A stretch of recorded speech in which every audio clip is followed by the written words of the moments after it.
세상에 있는 다양한 그리스도교 종파들이 각자 나름대로 예수의 기본 정신을 실천한다는 지향으로 흘러왔지만 현실의 완벽한 모습으로 실현된 종교는 없습니다. 이런 면에서 세상의 마음이 하나로 모아져 뜻이 모이고 실천된다는 것이 얼마나 어려운 일인지 생각하게 됩니다. 그래서 스승 예수는 당신을 따르는 이들이 당신 안에서 하나가 되게 해달라고 그때부터 기도하셨던 것 같습니다. 세월이 흘러도 변하지 않는 사실을 진리라고 부릅니다. 역사적으로 다양한 학문들이 가르침으로 진리를 알려주는 일들은 다양하게 있었습니다. 지금 이런 사유를 정리하는 입장에서 저는 가톨릭 신앙 공동체에서 진리를 공부하고 경험하게 된 것을 감사히 생각하고 있습니다. 그러나 신앙을 배워가고 진실을 알아갈수록 주의해야 할 일들이 있었습니다.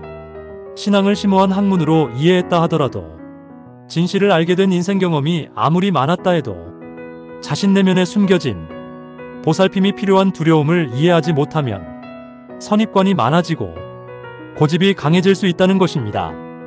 귀한 것이라고 알게 된 것들이 또 다른 중요한 사실과 연결되려면, 그래서 성장의 역동성이 일어나려면 이끄시고 돌보시는 분의 도움이 필요합니다. 그리고 귀한 것을 느끼는 마음이 진심으로 변해가는 흐름이 필요합니다. 그 흐름은 나에게 중요한 것들이 왜 필요하고 귀한 것인지 질문하게 하고 그 답을 찾아서 정리해 나가는 방향을 선택하게 합니다. 그러면 자기 질문을 통해 그 답을 살아가는 나를 만날 수 있습니다. 어떤 공부라도, 어떤 체험이라도, 어떤 경우라도 진리와 접촉되는 축복이 일어나면 개인이나 공동체의 약점은 더 이상 성장에 방해를 줄 수 없습니다. 진리는 인간의 약점보다 더 강력하고 영향이 있기 때문입니다. 진리를 위해 전해진 신앙과 보존된 가르침들이 열악한 환경과 어려움에서도 역사 속에 사라지지 않은 것은 돌보심으로 이루어지는 수많은 흐름들이 있기 때문입니다. 2000년 동안 수많은 역사의 풍파 속에서도 신앙과 영성의 흐름이 사라지지 않고 교구나 수도회에서 보존되고 발전이 가능했던 이유를 다시 생각해봅니다. 진리의 힘은 충만으로 넘쳐서 흘러넘치는 이치로 작용하는 역동성이 있기 때문에 진리와 관련된 구원과 희망은 역동적인 상승의 변화로 나타날 수밖에 없습니다.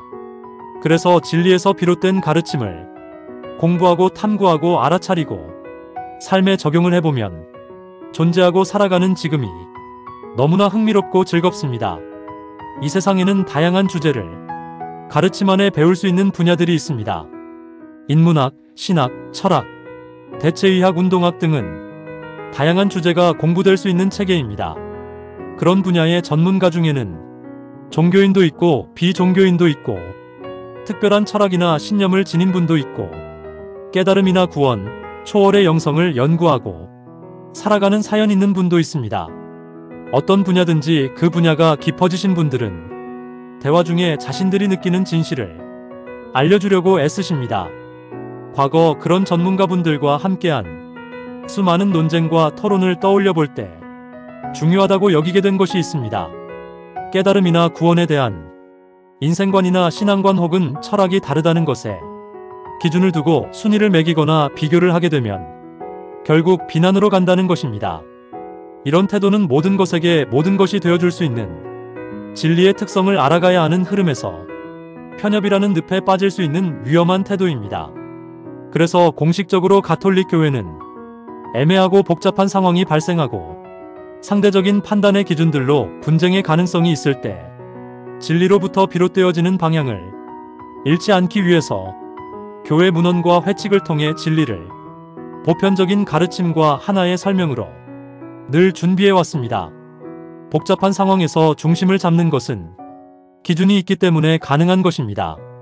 그런 의미에서 교회 회칙 공부와 문헌 연구는 현실 문제에서 신앙의 감각을 형성하는 보물지도입니다.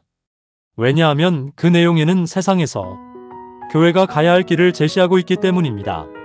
세상 문제의 다양한 흐름을 감각하고 그 안에서 가야 할 방향에 대한 지침이 있다는 것은 어두운 길에서 랜턴과 나침반과 지도를 지닌 것과 같습니다.